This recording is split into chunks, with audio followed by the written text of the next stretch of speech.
I've lived in Grafton and Coburg for 13 years now. Tell me about being here for 13 years, and again, the wind. I hope the wind doesn't affect the sound. If it gets really windy, we'll move.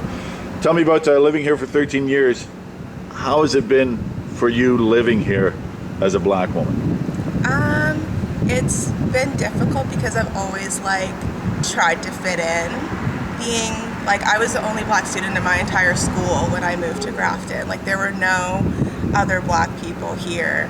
So I definitely tried to make an effort to fit in more and subconsciously do things to seem more Eurocentric, like make my skin lighter, tuck my lips in, or straighten my hair all the time. And even as I got older, giving my friends a pass to say the N-word and stuff like that, that I look back at and I'm like, whoa, that wasn't okay. But I was just so trying not to just be the black girl all the time that, I let a lot of things slide that weren't okay. Do you feel, I'm just going to move this a little bit closer, not me, but do you feel now, looking back at it, I don't want to say, hang on, forgive me, I'm just, there you go. Do you feel now, looking back at that, are you disappointed that you did that? Oh, 100%. 100%. It should have never happened, but I was young. I was 10 years old, and that just shows, it's weird being the only black person in the room and having the little micro things just cut at you and tear you down till you literally feel less than everybody else and inferior to everybody else, that you would do anything. And there was one point where there was a girl that moved from Toronto, and she was a dark-skinned girl, and I put her down because I was so focused on trying to finally make these friends, and they would make comments oh, you guys must be cousins, or you guys must know each other, right, and be family because you guys are both black. And I was like, no, I don't know her, and da-da-da-da-da, because I didn't want to be associated with stuff like that. And it's disgusting. And I was 11 years old when I did that. And it's weird looking back at it now. Did you think about that then? No. So there was no, I don't want to say the word guilt, but there's no other word that I can think of, but there was no guilt in it then? It's just there was guilt, as in I felt bad for putting down another person, but I didn't really come to term with things until a few years ago, when I really started doing more history stuff and really getting more in tune with myself and being a black woman and everything that entails. Do you think there's a racist problem in Coburg? I don't think that there's necessarily there are racist people in Coburg, 100%. I've dealt with them. But I think that it's more being a little bit ignorant to some things and thinking that because they don't see racism that it doesn't exist. But we're in a predominantly white town, so you're not always going to see it. But to the black people here, we feel it, we see it. We see when you guys cross us on the other side of the street, and when we're followed in the store, and when there are biases made against us. We see it all the time, and it's okay to ask questions and want to, know more without, seeming racist as well.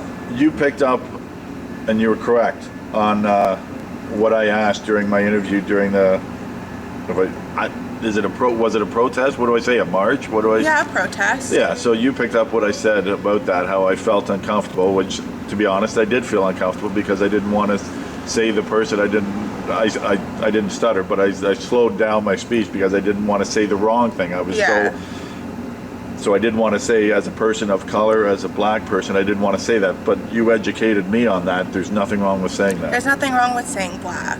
It's just you're a white person. It's not a bad word. It's when you call someone the N-word, then it's a bad word. Or if you call them an animal or something like that, then it's a problem. But saying that someone is black is not an insult. And I thank you for reaching out to me on that, because that it's one of those things. It's I was going to say it's strange times, but it's not strange times. It should be educational times, I guess is the best way to. I think that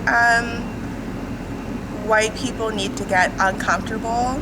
You know, you guys are going to be uncomfortable during this time, but this is how we feel all of the time. We are uncomfortable all of the time, and you know, it's okay to have conversations. It's okay to be educated. It's great to be an ally, and I think that it's important, you know.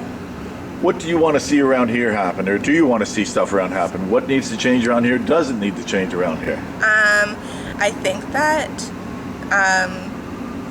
just like more culture. Like, I was trying to think of things as well, like trying to put black artists in the gallery and stuff like that, or get a black band to play at the band shell. And I think that the biggest thing is have conversations with your white friends. Be the white friends. Commit to being the white friend. That if you're in a group of white people and they say something that's wrong, be like, hey, that's not okay. Black people shouldn't always have to defend themselves. You know, if you really want to be an ally, that's where things will start to change, is correcting people.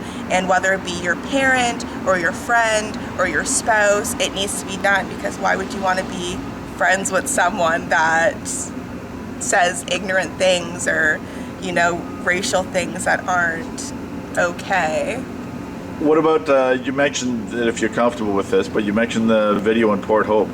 Can you talk about that a little bit, like how that was interesting, to say the least? Yeah, so there was a video put out in Port Hope, kind of like, welcome to Port Hope, and visit your neighbors and shop local, and every single person in that video was white. There was a split second where there was an Asian girl, but every single person was white. There were none of like the LGBTQ shops that were put up, none of the Asian owners, black owners, Indian owners. Like, there were 0 people of color, and it's just like, how did you approve that message? Like, who put that message out and thought it was okay? And it was over a minute long.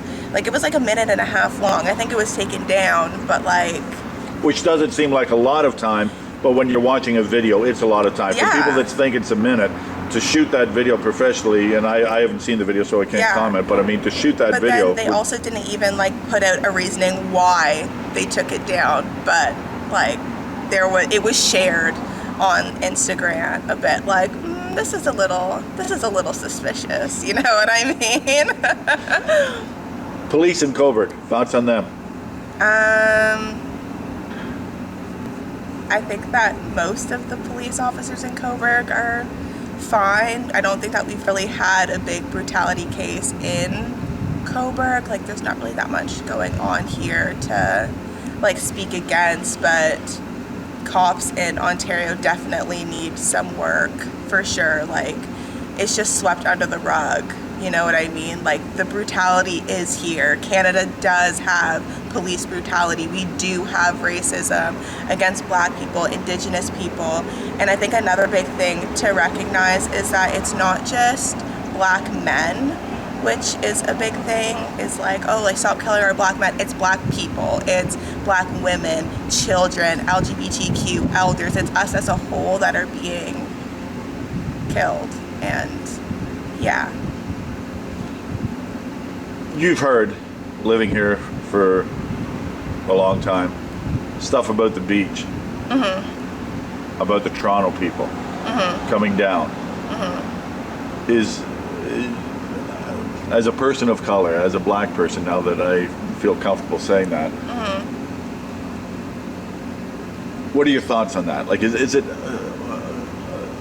I don't know how they. I don't know. I certainly don't speak for everybody or anybody but myself. But they. Do you find that that's a racist thing, or do they just want? Do people in general just want the respect from people coming down to our town?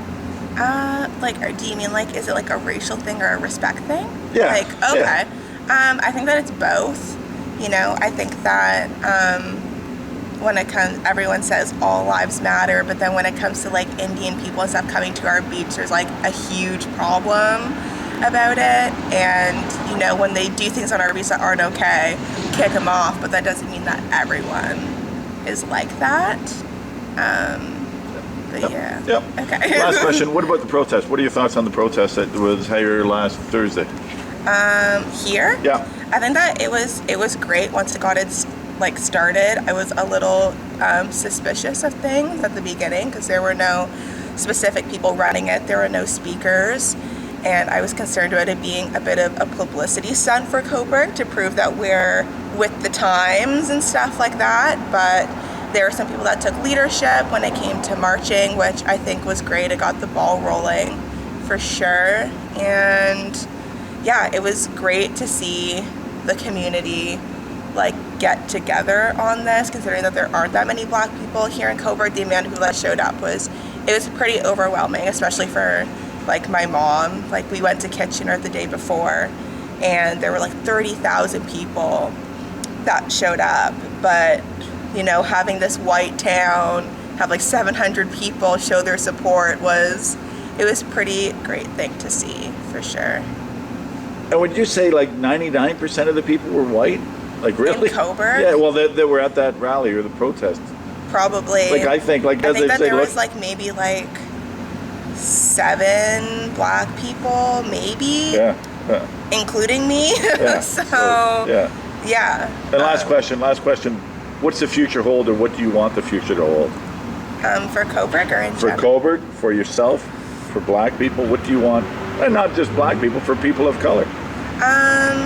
Hopefully Coburg can, become a little more diverse and be comfortable with having, culture around here.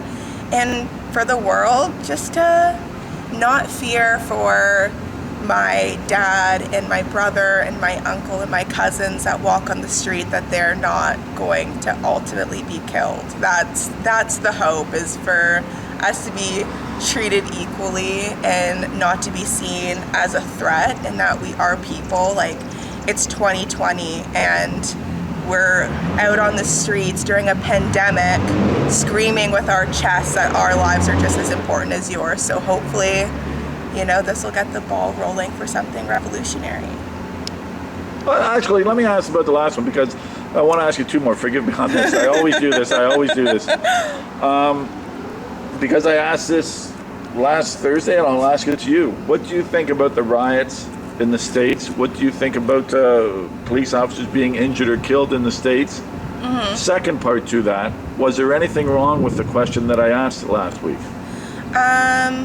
Okay, so I don't think that there was anything wrong with the question you asked last week, because you asked everyone the same question. So, you're getting different inputs on it. And when it comes to the riots in the States, I'm